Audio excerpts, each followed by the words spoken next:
आकर्षक कहानियों में आपका स्वागत है। लालच की सजा, एक रोचक कथा। क्या आपने कभी सुना है कि लालच का अंत हमेशा बुरा होता है?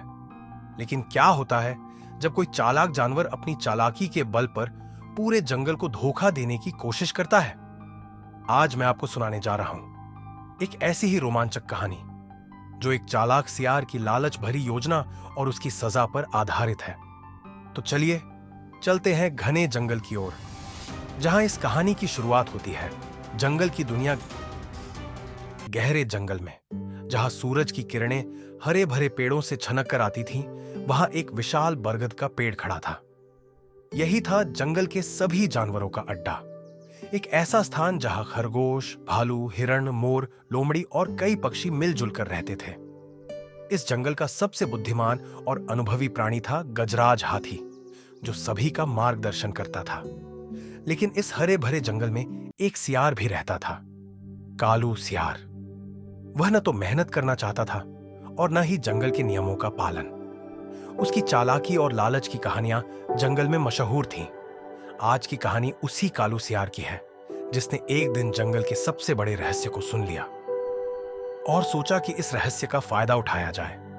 लालच की शुरुआत एक दिन कालू झाड़ियों में छिपकर बैठा था, जब उसने गजराज हाथी और कुछ जानवरों की बातचीत सुनी।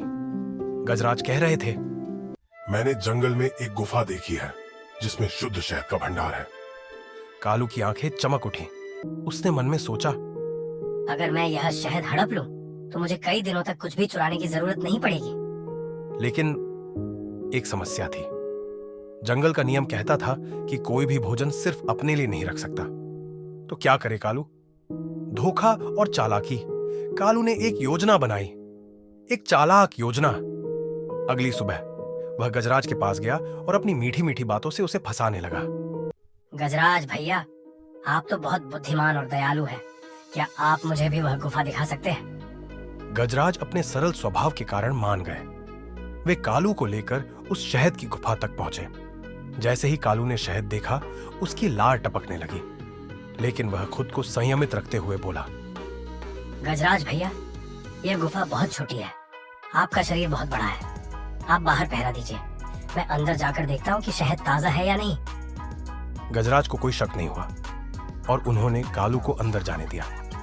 और फिर कालू ने जल्दी से पूरा शहद छट कर लिया। लेकिन सिर्फ इतना ही नहीं, जो शहद बचा था उसे उसने एक गड्ढे में छिपा दिया ताकि कोई और उसे न पा सके। फिर वह बाहर आकर शांत चेहरे से बोला, गजराज भैया, यह शहद तो खराब हो चुका है। हमें इसे यहीं छोड़ देना चाहिए।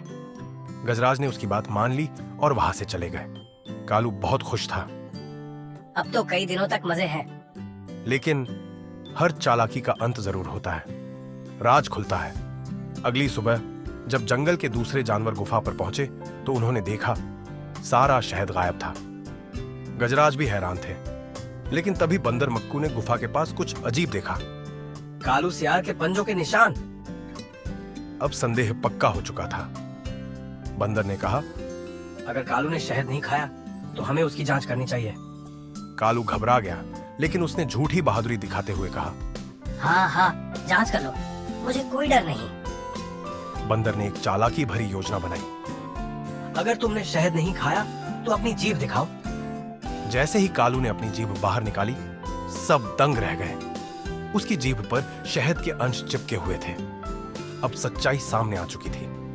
गजराज ने गुस्से में कहा, कालू, तुमने हमें धोखा दिया और अब तुम्हें सजा मिलेगी। लालच की सजा जंगल के सभी जानवरों ने मिलकर फैसला किया।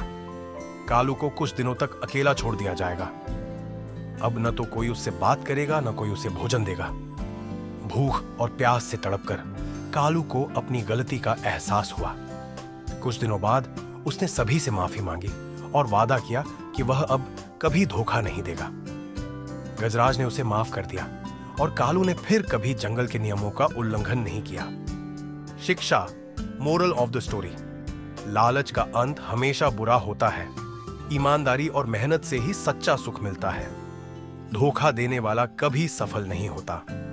तो दोस्तों, अगर आपको यह कहानी पसंद आई हो तो इसे लाइक करें, शेयर करें और हमारे चैनल को सब्सक्राइब करना ना भूलें। अब बताइए, क्या आपने कभी किसी को लालच करते देखा है? कमेंट में लिखिए।